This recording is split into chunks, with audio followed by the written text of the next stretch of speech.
بسم اللہ الرحمن الرحیم۔ قرآن کریم کی آیت ہیں فَلْيَضْحَكُوا قَلِيلًا وَلْيَبْكُوا كَثِيرًا کہ ایک مسلمان کی عمومی زندگی اس طرح سے گزرے کہ ضحک قلیل ہو اور بکائے کثیر ہو۔ اب کس سے کہیں کم ہنسنا اور کس سے کہیں زیادہ رونا؟ رئیس الاتقیاء حضرت امام ابو حنیفہ علیہ رحمہ کا مزاج ایسے موقع پر یہ رہتا ہے کہ مبتلا بھی شخص کی رائے کا اعتبار کرے۔ جیسے کنویں سے مینگنیاں نکل آ رہی ہوں اور اس کنویں کی طہارت اور عدم طہارت اس کنویں میں پائے جانے والی مینگنیوں کی قلیل و کثیر مقدار پر موقوف ہو، تو وہ مبتلا بھی شخص کی رائے کا اعتبار کرتے ہیں کہ جو شخص اس کنویں کا پانی استعمال کر رہا ہے، جس کے علاقے میں پایا جا رہا ہے، تو وہ اپنے کلچر، اپنے رہن سہن کے اعتبار سے خود ہی غور کرے کہ ان کے کلچر میں یہ مقدار مینگنیوں کی قلیل ٹھہرتی ہے یا کثیر۔ اسی طرح ہر شخص کا مزاج، ہر شخص کے احوال اور کیفیتیں رب نے الگ الگ رکھی ہے، تو ہر آدمی اپنے مزاج اور اپنے رہن سہن کے اعتبار سے خود ہی غور کرے کہ وہ بقائے کثیر اور ضحک قلیل رکھتا ہے یا نہیں۔ صوفیاء کرام نے کسی حد تک اس کی تعیین کی ہے کہ مخلوق خدا کے سامنے تبسم و ضحک اور خالق کے سامنے آہوزاری یہ ضحک قلیل اور بقائے کثیر ہے۔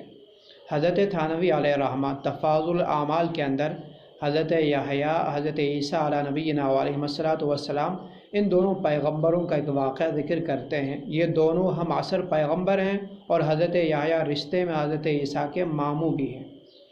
تو حضرت یحییٰ کثیر البکا ہے، آہوزاری زیادہ رکھنے والے ہیں، اور حضرت عیسیٰ کثیر التبسم زیادہ مسکرانے والے پیغمبر ہیں۔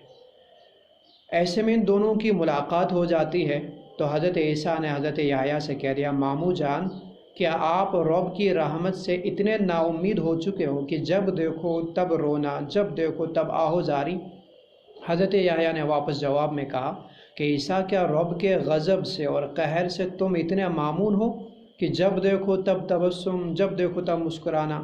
اس محادثے کو، بات چیت کو سن کر کے ایک فرشتے آ جاتے ہیں اور وہ ان سے کہہ دیتے کہ ہم تم دونوں کے درمیان فیصلہ کر دیتے ہیں کہ ایک مسلمان کے لیے ہنسنے اور رونے کا معیار کیا ہونا چاہیے۔ تو انہوں نے حضرت عیسیٰ سے کہہ دیا کہ جلوت میں تو تم ویسے ہی رہو جیسے تم رہتے ہو تبسم کے ساتھ، لیکن خلوت میں یحییٰ کی طرح رہا کرو۔ اور حضرت یحییٰ سے کہہ دیا کہ خلوت میں تو تم ویسے ہی رہو جیسے تم رہتے ہو، لیکن جلوت میں عیسیٰ کی طرح رہا کرو کہ مخلوق خدا کے سامنے تبسم رکھو، اپنے چہرے پہ مسکراہٹ رکھیں، تاکہ مخلوق خدا رب کی رحمت سے نا امید نہ ہونے پائے گی۔ اگر پیغمبر کی یہ کیفیت ہے تو ہم لوگوں کی کیفیت کیا رہنی چاہیے؟ اب ایک مسلمان کی عمومی زندگی ہونی تو چاہیے انہی دونوں کیفیتوں کا مربع، لیکن عموماً ہو نہیں پاتا ہے۔ اب ایک نادر موقع ہے کہ عنقریب ایک بابرکت مہینہ رمضان المبارک کا مہینہ آ رہا ہے، اس مہینے کے اندر یہ کیفیت پیدا کی جا سکتی ہے کہ دن تو مخلوق خدا کی دلجوئی اور تبسم میں گزاریں، لیکن رات اپنے خالق کے سامنے آہو فغاں میں گزاریں، آہو زاری میں گزاریں۔ تو وہ جو معیار ہے ہنسنے رونے کا، وہ یہ معیار ہمیں دیا گیا ہے کہ مخلوق خدا کے سامنے تبسم رہے، لیکن خالق کے سامنے آہو زاری رہے، خلوت میں آہو زاری رہے اور جلوت میں تبسم رہے۔ اللہم وفقنا لما تحب و